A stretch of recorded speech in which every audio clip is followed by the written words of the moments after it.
this country is at war with Germany. We shall go on to the end. I remember the sheets of flame which came up and almost blinded us from our guns.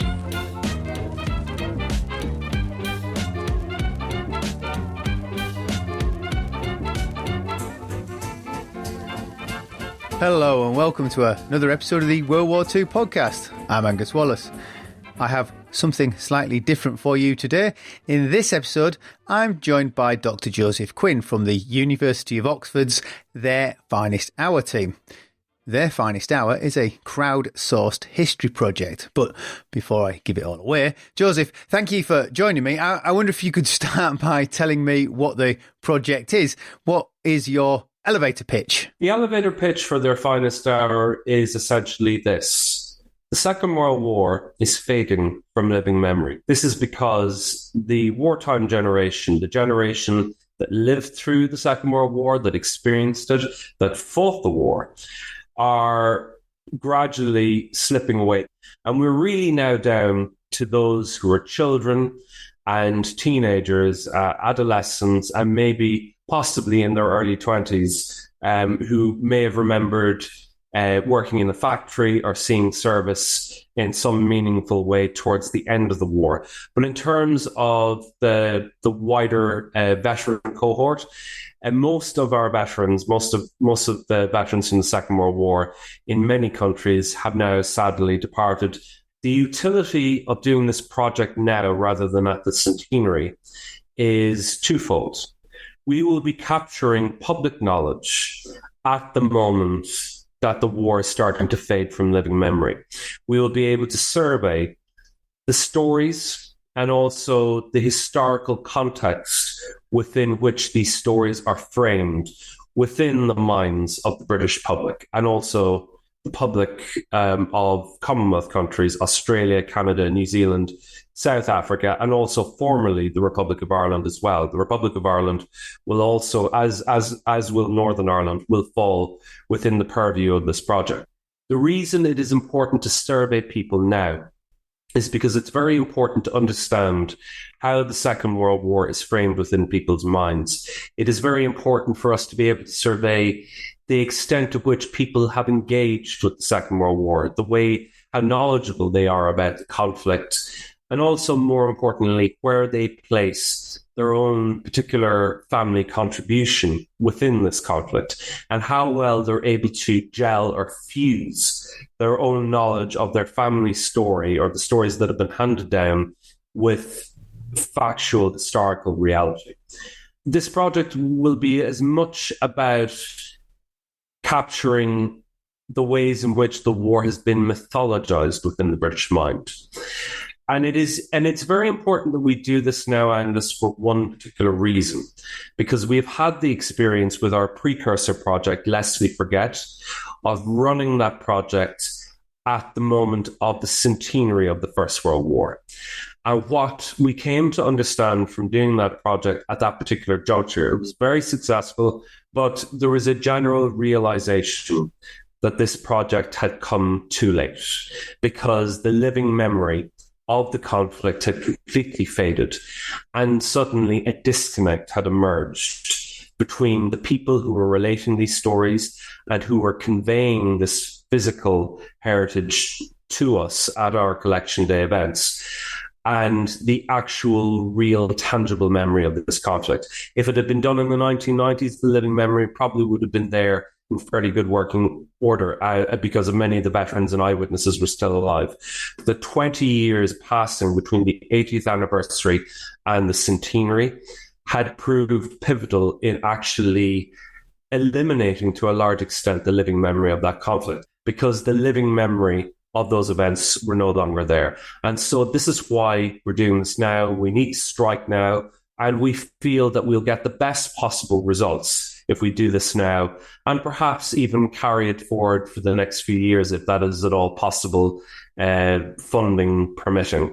And it certainly it can serve as a very good incentive to continue crowdsourcing endeavors focusing on the Second World War throughout the world moving forward for the next few years. And that's where we intend to take it. So how are you going about surveying people? The survey is essentially done as part of the collection process. You see, we have two methods of collecting these stories from people, their family stories and images of their objects and items. And the objects could be physical objects.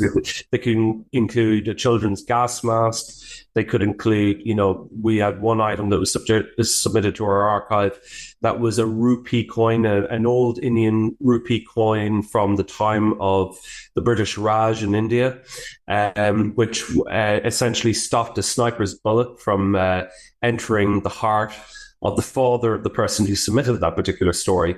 We have postcards, we have photographs, a lot of photographs, and we also have documents being submitted. We even have oral history recordings, oral history audio being submitted to our online archive, recordings of veterans of the Second World War and eyewitnesses too. So we have a whole variety of objects coming to us and stories associated with those items. But within the the collection submission form, we also have 5 additional questions which you will encounter before you consent to the terms and conditions and agree, and then submit your particular submission. And these 5 questions survey your knowledge of the events of the Second World War. What do you think about when you think of the wartime generation, or what is your knowledge of the wartime generation in terms of the services and the sacrifices they made? What 3 words come to mind when you think of the wartime generation? And also the last question, it's the most interesting question of all, perhaps the most provocative, but it is an important question nonetheless. It is, in what way do you think the Second World War is brought into contemporary debates about crises that occur in the contemporary era? And these crises include the recent COVID-19 pandemic, the ongoing invasion of Ukraine and conflict in Ukraine, and also the Brexit referendum as well, and many other and not just though it's not. This is not about surveying whether people connect their attitudes toward Brexit, good, bad, or indifferent, to the Second World War. This is about surveying a whole variety of emotional and psychosomatic responses. Essentially how people use the Second World War to frame their contemporary reference to the challenging events that are emerging on the horizon, and whether we apply Blitz spirit or Dunkirk spirit to our approach to these particular challenges that we face in the modern era. That'd be fascinating. It'd be fascinating if you could compare it to the First World War, a similar sort of set of questions to say what the differences are and how people frame both wars, how different the both wars are actually framed. Because I imagine that's incredibly different, which I think academically people have been pointing out for a long time. So when you're looking for objects, well, hey, if people have objects, you run days across the country, don't you? Yes. Going back to what I was saying, there are 2 ways that we gather our submissions. You can do it from the comfort of your own home. You can go to our website, finesthour.org. And the minute you get to the homepage, you will see a button function that says share your story. It's also in the top tab at the top of the screen. You have a variety of different options that you can select. You can volunteer, you can donate if you so choose. You can check out our upcoming events, and you will see share your story. And you click on the share your story button, and it takes you directly into our direct submissions portal, and you fill out the form, and you can photograph the object you have. We have certain guidelines for the type of objects we accept, but if you photograph with fairly good overhead light, avoiding shadows, avoiding putting, sort of your fingers or anything like that into the image, but fairly good lighting to capture the image, or JPEG images of, because we typically take JPEGs of images of photographs or scans of photographs, original photographs. We particularly like taking those as well as everything else. And you can do that from the comfort of your own home. But the second way of submitting your story is through a digital collection day, or a DCD.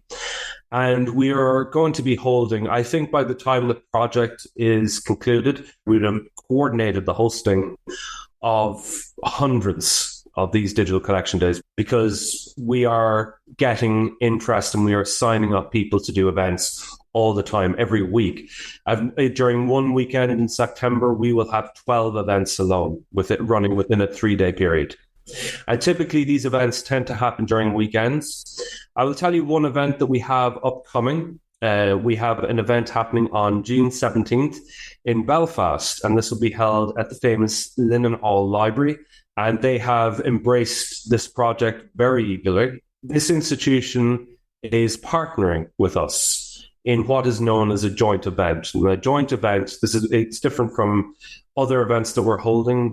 A joint event is where we partner on an equal basis with an institution, and where we provide a certain amount of funding and support, and where a member of our team or more members of our team are actually physically present on site to help out with it. And it tends to be a little bit larger than the community collection day events, which are organically run. A lot of the time they're self-funded, maybe a little bit of help from us, but essentially you do the training through us and you run the event yourself. A joint event is different. At this particular joint event, the theme will be Northern Ireland during the Second World War, with a special focus on the war in the Belfast area. Particular topics will be the Belfast Blitz, which was one of the most costly events in terms of human life in modern Irish history. Over 900 people died in the course of one night, and that was just simply off the charts in terms of death tolls within a 300-year span of Irish history. The last time that amount of people died on the island of Ireland was Cromwellian conquest, just to give you an idea. And at this particular event, we will be asking people from both communities of Northern Ireland, from the nationalist community and the unionist community, to come to us with their respective war stories. And it could be about how their families served the war effort, or served the British war effort or Allied war effort, or it could be how they resisted services or serving the war effort, how they might have took part in the anti-conscription campaigns of 1939 and 1941, how they might have been part of the nationalist minority that mobilized against the introduction of conscription. You know, it would be fantastic to come across a member of the unionist or loyalist community who will come in with the story of their grandfather who served in the Northern Ireland or Ulster Home Guard. It would be fantastic to get the story of somebody whose grandparent was an ARP warden, or whose great uncle or grandparents might have served in the British Army, the Royal Ulster Rifles or the Royal Air Force or the Royal Navy. It would be fantastic to get those stories, but we are expecting that they will predominantly come from the unionist community. So we will be inviting submissions from members of the nationalist community as well. And so in the context of this event, they will come on site to the Linen Hall Library. They will come into a single room. They will go to a welcome desk. They'll be greeted by volunteers at the welcome desk. They will then be shown to an interview desk where they will be interviewed at length. Their stories will be taken down on forms. And also it'll be audio recorded as well to assist with note-taking. And then any objects or material heritage, photographs, documents, and physical items of any particular kind will be taken from them, and they will be ticketed.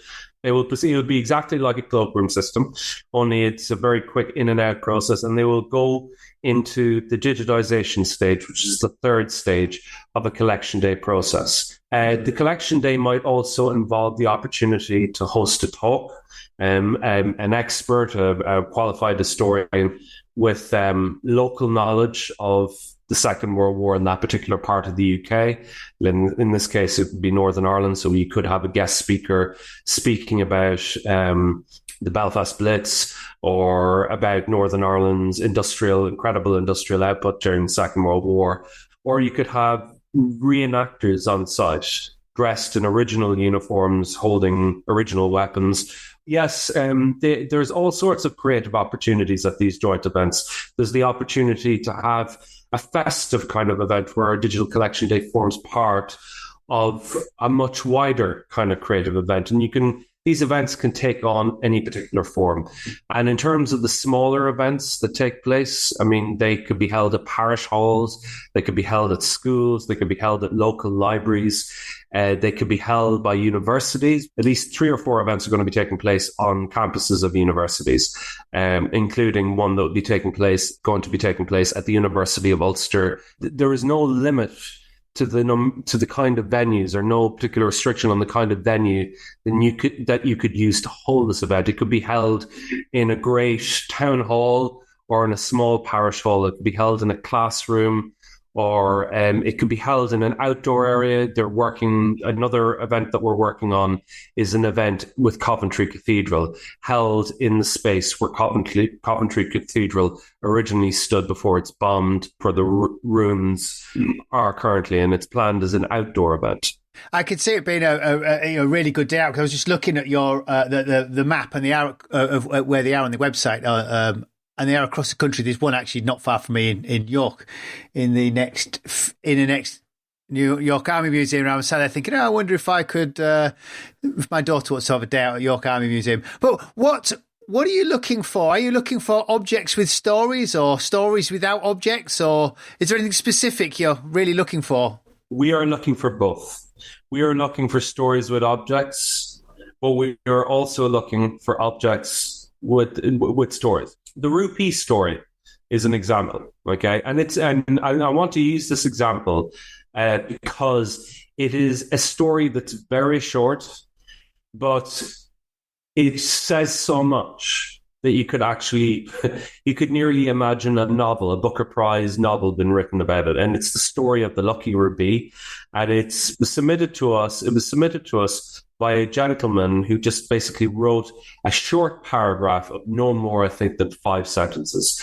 And he said, it's just like this. You have the rupee coin, which is basically what looked like a coin, but is basically a piece of metal that essentially has a massive hole, cratered hole at the edge of it, which has taken away quite a significant shard of metal from the coin. And it's very clear that something very, very large, flying at a great velocity hit this particular coin. The story goes like this. This is my dad's lucky rupee. It saved his life.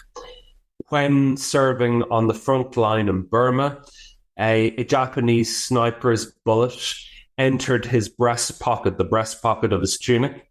The bullet passed through his Bible. It passed through his cigarette case.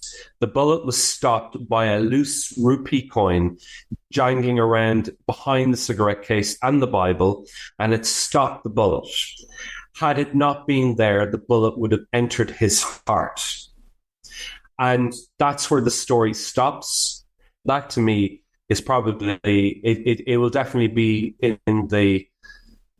it'll be in the short list, I think, for the best story that we received. And it was very short, very simple, but extremely powerful. And there was so much about that story that actually, that sort of, I think, resonated with a lot of us on the team. And I'm sure it would resonate with a lot of our contributors and volunteers as well.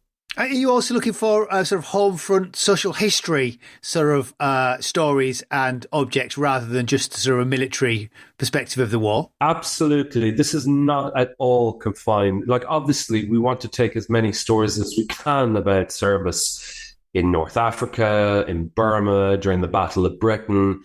In terms of the scope, the content scope, and where we're looking to take these stories from, this is already shaping up to be as much of a home front story as it is a story about service overseas.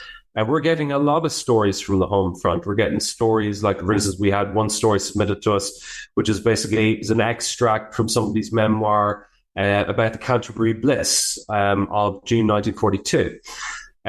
We have stories about evacuees. We have stories about enemy prisoners of war in various parts of the United Kingdom. We have all sorts of stories that connect with the home front. And it is inevitable that we would have home front stories. And we really want to encourage stories of every kind. Stories that don't necessarily have to be extraordinary. We're as interested in the ordinary as we are in the extraordinary. We want plain, mundane, everyday kind of stories. Wouldn't it be wonderful if we were to get a story to account for almost every day that went past during the Second World War? We're looking to capture the ordinary, everyday experience of civilian, serviceman or woman. We're looking to capture the testimonies of enemy combatants, whether they be prisoners or soldiers serving on the front. We're looking to capture the perspectives of people who visited the United Kingdom, a Commonwealth service personnel from the Caribbean, from Africa, from Australia, Canada, New Zealand, South Africa, from India, our allies, our exiled allies from overseas, the Czechs, the Poles, the Irish volunteers, the United States Armed Forces personnel that were sent to Britain to prepare for the invasion of Europe and for other campaigns. We will take stories from every quarter. We even have a story that we've taken into our archive and an interview that we've done with a Brazilian veteran who fought with the 1st Brazilian Expeditionary Division under General Mariquinhas in the Italian campaign of 44 to 45. So we have no holds barred. If it's related to the Second World War, it can be any story at all. We will take it. And no matter how boring or short, remember, we take stories of a few lines, short paragraphs. It doesn't have to be a very terribly long, complex story, and it doesn't have to be particularly interesting at all. It's just a person's experience, no matter how plain or everyday. We want to take it. We want to document the ordinary people's experiences of war and how those stories have been handed down to the next generation. We want to document this to its fullest extent. I think some of those home front stories as well have often not been told because they're seen as being mundane. They're not kind of exciting as the military history sort of aspect of the Second World War. But on VE Day, the commemoration of VE Day, I was talking to a chap in our village who's in his mid-90s, and I said to him, where were you on VE Day? He said, he'd been evacuated with his family at that point to Bath. And I said, did you do anything? So I don't really. We went into town. He said, what did strike me was walking home. He said, I walked up the hill and I looked back over Bath. And he said, the only thing that really struck me was the lights were on. And he said, that to me was sort of VE Day because the lights had been off prior to that, and I suddenly thought, well, that kind of sums it up. And it's kind of it's the reverse of the First World War, 1914, the lights going out across Europe quote. It's like, well, the lights are back on, and that was his VE Day. And I thought it's a wonderful, touching story that wouldn't normally get told unless you sort of prod somebody because it's not the war, not the combat arm. But that story, ordinarily, it's a wonderful story. But ordinarily, it wouldn't be told, it wouldn't be captured unless you were doing an oral history with that chap. And then you wouldn't, it would form part of a wider panacea of stories. And you wouldn't necessarily hone in on that story. But here's the utility of our project. Angus, as soon as you get done with this call, if you wanted to, if you had that gentleman's permission, you could basically go onto our website, theirfinesthour.org, click on share your story. And if you happen to have a snap of that person, you could basically go on our website and essentially you could just enter that into the story form, answer all the questions from your own personal point of view, and then basically just click submit. You also have the ability, this is one of the great things as well, the great utility of the direct submissions function. You can name the stories. So for instance, if you're submitting that story on behalf of that gentleman, you could call it "And the Lights Came Back On," or "The Lights and the Lights Were On Again." You could say, you could call it that, and we would take the story exactly as you've entered it. We will take the title that you give it, or try maybe in discussions with you if we've too many titles. One problem is we do tend to get a lot of stories that tend to go under the same title, "Memories of My Childhood" or things like that, for example. But if you give that story its unique title, basically you get to call the title. And that's the unique ability you have as the contributor, and we will use that title. Just to ask about that gentleman, is he still alive? He is, yeah. Another aspect of our project is we do oral history interviews. It is a secondary aspect of our project, and unfortunately we can't really give it our fullest priority, but we do oral history interviews, and we also accept oral history interviews everywhere we can. So if you were to set it up, or if you were to do it on our behalf, you could do the oral history with him about his memories. We could take that. We could take the oral history audio as part of the submissions that we're gathering, and we could also take a submission of one of his stories, such as when he remembers the lights going back on, and that's an example of how we would typically do things within our particular project. So it's not necessarily about capturing a person's entire story. We can try our best to do that, but our project would need to be much harder. It would need to be running for much longer, and we'd need to have way more resources at our disposal and way more people helping us out. The sad thing about it is it's simply not possible. However, we can, if we try really hard, we can get the fullest reach we can so that we can capture fragments of people's stories. And even if it's only fragmentary, it's still enough. It's better than letting it be lost. At least we might have something for posterity, for future generations to be able to go back over and to be able to use. So how will people be able to access the stories and objects? This online archive, which we are building up at the moment, which is getting larger and larger with every passing day and every passing week, this will eventually be made available through another format to the general public, and will be released on the 6th of June 2024. So 99.9% at a minimum of what we are receiving will be made available. Everything that is coming to us, we will release back and put back into the general domain for everybody to access. And of course, if you're using the online archive for research purposes or whatever purposes you're using, we ask you to use it responsibly. We are a not-for-profit project. We are doing this based on National Lottery Heritage Fund project money, and we're doing this for the general benefit of the general public. And we are giving this back to the public once we have collected as much as we can. And it is really for the public and for educational purposes and for the use of researchers and for posterity that we are creating this online archive. And we will be sure to cater as much as possible to as wide an audience as possible. And we're very interested in conveying and capturing a diverse history, the history of Black Britain and members of the Commonwealth from the Caribbean and also from colonial Africa who served the British and Imperial and Commonwealth war efforts. We're interested in the story of minorities within the UK who rendered service during the war and what their stories were. We're interested in the stories of people from overseas. We're interested in the story of refugees. And we're as interested in the story of the underrepresented minorities and the unknown stories of people who were gay during the Second World War, who had to hide their sexuality. This is something that we want to explore and to also encourage any historians who have done research in this area or have any knowledge of this, or anybody who has any stories about anybody who served during the Second World War who might have been gay, essentially to submit their stories. And, we really want to capture underrepresented minority heritage of this particular kind, and to capture, as much as we want to capture the ordinary everyday story and the stories that are familiar, we also want to capture the extraordinary stories and also in particular the stories that are unfamiliar to a wider audience. The great thing about this project is it provides us with a unique opportunity to discover new things that we perhaps might not be lucky enough to discover in an archive.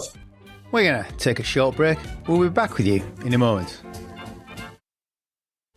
Welcome back. I'm joined by Joseph Quinn, and we're discussing the University of Oxford's Their Finest Hour project. You know, you've mentioned the rupee. Has anything else particularly caught your interest, perhaps with interest to some of your specific categories in history? I mean, in terms of being an Irishman and an Irish historian who specialises specifically on the contribution of Irish and Northern Irish people to Britain and the Commonwealth's war effort during the Second World War, we have had submissions come into us care of a number of individuals, like stories of people who served, for instance, in the Royal Inniskilling Fusiliers. We have a few stories that have come in about people from Northern Ireland who served during the war, but we're looking for a lot more of that content to come our way, particularly when the Collection Day event in Belfast in the Linen Hall Library is run. So we'll have a lot more of that kind of content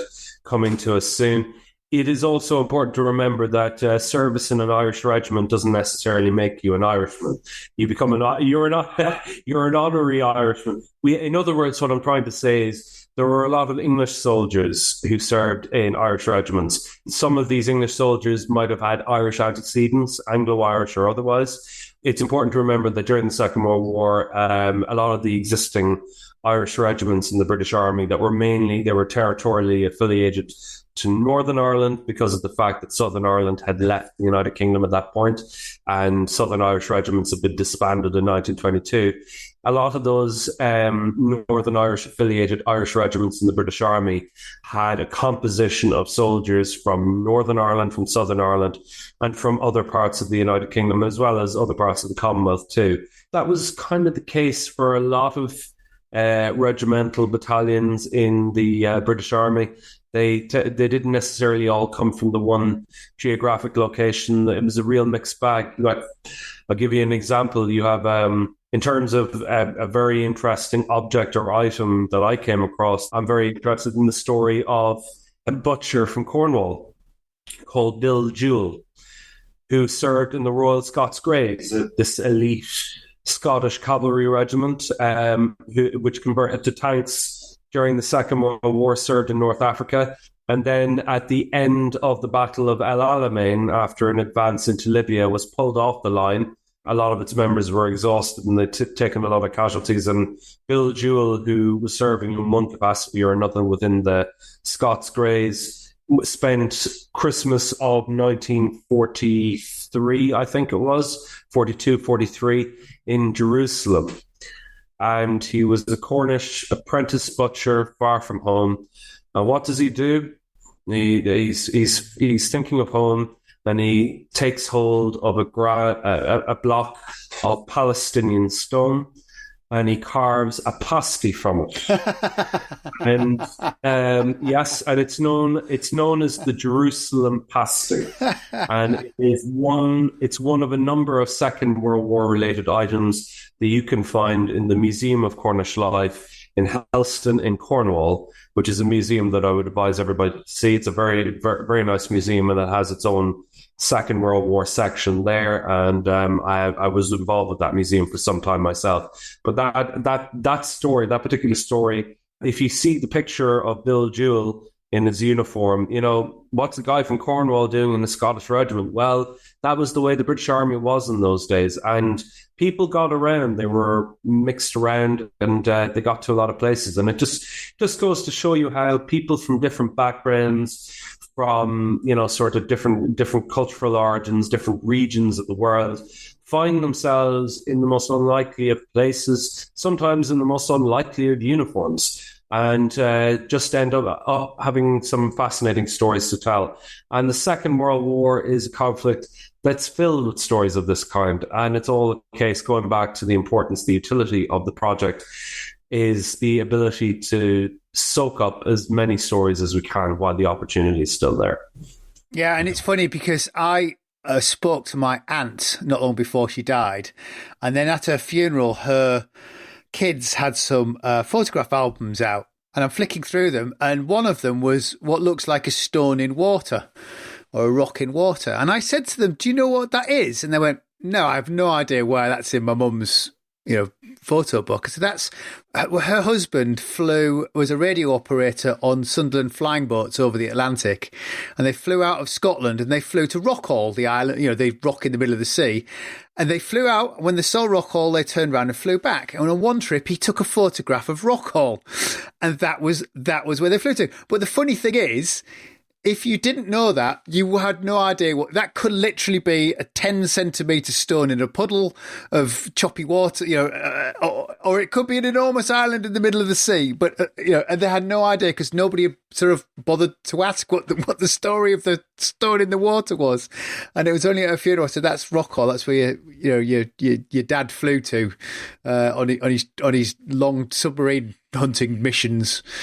Well, that's a really extraordinary story because and it's really important to remember that if you look at a naval chart or basically a map of that particular sector of the North Atlantic, I mean the entire grid stretches for hundreds of square kilometres or square miles. That's the Rockall grid around about there, just north of Donegal, and it's a massive, massive area. And it's called Rockall simply because of that piece of jutting rock sticking up in the middle of the sea, which is disputed between the Republic of Ireland, the United Kingdom, and then more recently Scotland. That one little piece of rock is very important because it's seen to be a territorial marker. And for that particular person on his anti-submarine flights to have encountered it or to fly over, I mean, what are the chances? How would he have even located it? It must have been a very good navigator. That's all. Well, that was how far they had to fly to every day, or wherever they went, and turned around and come back. But it's funny because if people Google Rockall, it's just a weird stone sticking out of the sea. So if you think in this photograph, there's no sky, there's no context, it's just a picture from above of Rockall. You think, if you didn't know it was Rockall, you would have no clue what that was and the story behind it. And it'd be one of those photographs that, certainly had the potential to be orphaned and just chucked away, but hopefully they'll remember what it was. Have you donated anything to the archive? My family story connecting to the Second World War is a complicated one. First of all, I'm not entirely clear on what members of my family were doing during the Second World War. That history is a little bit hazy. On my mother's side of the family, the connection to the war is a first cousin of my grandmother, who served in the Royal Air Force during the Second World War, a gentleman called Tommy Brennan, who was one of hundreds of Irish air gunners who flew in RAF Bomber Command, who never came home. And we don't know what happened to Tommy, but what I do know from the scant amounts of information that I've been able to put together is that he was lost over Germany in September 1943 during a raid on Hanover. But rather than being marked as KIA on the record, he was marked as prisoner of war, POW. And this is where things got interesting. So Tommy Brennan, Sergeant Tommy Brennan, an air gunner, ends up being connected with three different camps. A camp in Lithuania, what's now modern-day Lithuania, a camp in Poland, and a camp actually not too far away from Hanover called Fallingbostel. And his prisoner of war number is linked to those three camps. And when you look at those three camps, that's the route of the northern route of the Death March across Germany. So in late 44 and the early months of 1945, which are considered to be the worst winter months of the whole 20th century, record minus temperatures, and they were forced marched in these horrendous conditions. And there are stories of Death March or Long March survivors climbing into their bunks at the end of the march and basically dying from exhaustion in their bunks. or they're emaciated, or they're starving, or they just haven't the energy. They just go to sleep and they don't wake up because they force marched them so hard really that many of them actually weren't really able to survive at the end of the march. I imagine that is possibly the reason why Sergeant Brennan, or Tommy Brennan, my grandmother's cousin, ended up surviving the war, but ended up dying and not coming home, because when he was shot down in 1943, he was never heard from again. There was no Red Cross notice to let the family know that he was a prisoner of war. There was no word from him at all, and nothing was known about what happened to him. And we have no physical heritage connecting to his story. There's no photograph of him in uniform. There are no photographs in existence that I am aware of. So that story, other than it being related to me by my grandmother, that story, for all intents and purposes, is lost, and we don't even know what he looked like. But that's not untypical for what happened to a lot of Irish air gunners.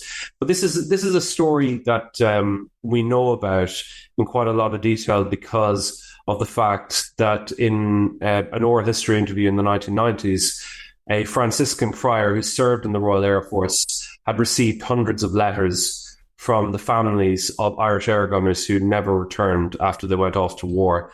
And he did that because of the fact that he went public with their story. He talked about his own experiences in the RAF, and he said, when I was on the training ground and people were selected for various roles within the Royal Air Force, he said when they made the call out for air gunners, which was the worst role you could possibly go for in the Air Force because it meant certain death, all the Irish on the parade ground stepped forward. I would love to be able to put something tangible within the archive that, sort of about my own family story, but I don't think I can for the time being. And until I find something physical, until I find perhaps a document, a record, possibly even a memorial stone with his name on it. If I ever do, I will never have the ability to make a submission like that in its fullness the way other people have the great fortune of doing. How tantalising trying to track down something a bit more solid. It's that kind of thing that you're pretty sure there must be a record somewhere, but you've just it's not shown its face through either a spelling mistake or it's badly catalogued, or how frustrating for you. The most frustrating thing is that in the National Archives they've been doing this project called W0416, which I believe is pretty much reached a conclusion, and it's prisoner of war records from the European conflict of 1939 to 1945, and he's not coming up in these records, or at least the Brennan entries, the entries that are coming up under the surname Brennan, are not matching the particular fit for this, which is kind of it's a bit strange because of the fact that we have very precise details. It's very clearly him, and it's very clearly the details are certainly the information I have from the family side is that he was lost in 43, around late 43, so September 43, and that corresponds with the particular entry in the Roll of Honour that I've found him in, and I've been able to track down his record within the squadron. But the prisoner of war entry record, which would provide his photograph if it was there, it isn't there, and that's very frustrating, because if it was there, I would at least have a photograph and I'd have his fingerprints, and I think they also have other data like his signature, and he'd have something tangible there. That has been terribly frustrating, particularly because this is a person, this is a human being who disappeared from people's lives, not from people's memories, but certainly disappeared off the face of the earth, like so many people did during the Second World War. And it would be great to try and recover him from the abyss into which he has slipped. Fantastic, yeah, it would be, wouldn't it? Just you'll be niggling. That'll be niggling at you for a long time as you keep going backwards and forwards and thinking of new things. So anyway, to finish with, just before you move on to your next question, more importantly, do you have any stories that you would like to submit to our project? Well, oddly enough, I've just made a note about the Rockall picture, and I made a note about possibly asking John. But I would like to think to myself, well, I've got a photograph, and I could. The thing is, my father served, and whilst he always said he had a boring war, and his story is good because of his an ordinary war. He was a truck driver. He spent from September to well into 1945, even after the surrender, driving basically from Normandy into Germany with supplies and Belgium and around there. And his stories were kind of, he remembered a lorry getting stuck in Belgium and blocking the railways because they're driving on the railway lines. He remembered being sent out. He was sent once in front of a convoy recovery. Told the convoy would come past and they were going to collect any breakdown trucks. But after 3 days, nothing had arrived and they'd all got diarrhea. And a dispatch rider eventually finds them and says, "What are you doing?" And so we're waiting for this convoy. He said, "Well, you're in the wrong place. We haven't actually liberated this part of France yet." And then they realised that the Germans had thrown a cow down the well and they'd been drinking polluted water. So I have these stories, but I have no sort of objects to go with them. Which is why I quite like the Rockall from your project point of view. The Rockall photograph, which I might have a copy of actually, might submit that. It's a much better one because it's something tangible that connects with a small story that's a very personal story. So you're giving a bottom up view of the war rather than which is why I quite like the project. It's a bottom up view of the war rather than that big strategic view of the war, which so many of the histories have always written about. This is exactly the model of their finest hour. Their finest hour is absolutely bottom up. It's citizen history. It is dependent. We have two particular kinds of individuals that partake in this project. We have volunteers and we have participants. The volunteers are the people who coordinate events for us. I know it is very sad that they have to be volunteers, that we can't pay them or reward them sufficiently for their services. And by the way, you're welcome to become a volunteer as well if you so choose, and organise an event in your area if you so choose. We will ask anyone to train with us, to do our online training, to become a part of our growing cohort of volunteers, because we need people to run events in as many places as possible to get the maximum possible coverage and to bring this project through these collection day events to as many people as we can, because there are many people who will not have the ability to submit their stories online and who may not be able to make the event in York Army Museum or wherever is most proximate to you. They might need something closer to home, something in their local village or local parish hall or community centre. And that's why we need the volunteers, because it's only the volunteers are the people who make the events happen, the physical events throughout the country. And the second group of people that make this happen are the participants. These are the people who bring us the stories, who contribute the stories online, or who attend our collection day events. And essentially, you, the people, are the people who make this happen, whether you're participants who contribute your stories or whether you're volunteers or both. And that is really what crowdsourcing is all about. And the University of Oxford have been doing this for a long time. The first properly catalogued, properly compiled, authoritative English dictionary was compiled by Oxford University. It was compiled under the auspices of the University of Oxford, and it was done through crowdsourcing. What we now call crowdsourcing. Ordinary people submitted words. They submitted words and the provenance of words to a collective database, which was based at the university. It was based in the back garden of the project coordinator. And essentially what we are doing through their finest hour is essentially the latest modern day zooped up high-tech digital version of what they did over 100 years ago with the Oxford English Dictionary. And by the way, it's been run from the English faculty at Oxford. So we could trace the antecedents of modern crowdsourcing all the way back to this particular event. Fantastic. Now, remind us where people can find out more to get involved. So if you wish to get involved with their Finest Hour project, you can email their Finest Hour at ell.ox.ac.uk. That's their Finest Hour, all one word, at ell.ox.ac.uk.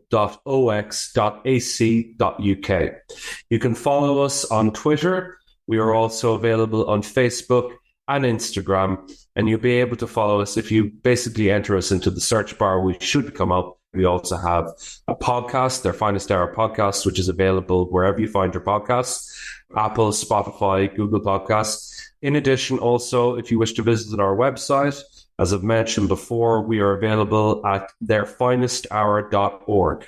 That's theirfinesthour, all one word, .org. And there's a variety of things you can do when you go into our website. You can share your story, and you can click on volunteer, and you can register yourself to volunteer.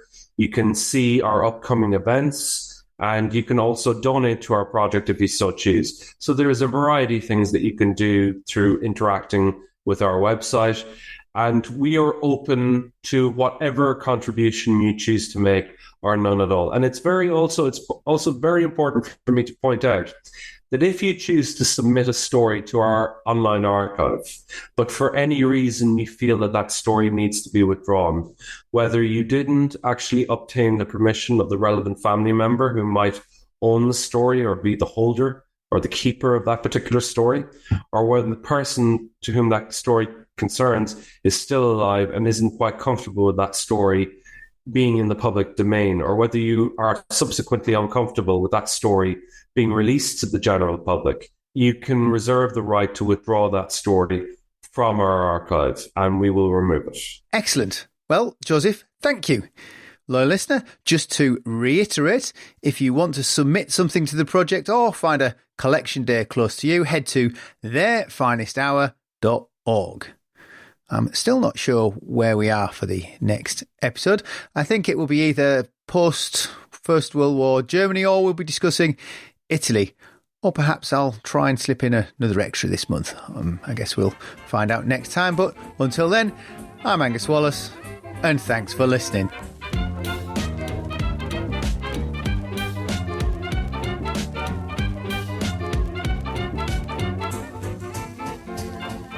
Jerry 88mm gun hit our town, blew us the hell out of it. Stalingrad can never be repaired. As Allied Commander-in-Chief, I have granted a military armistice.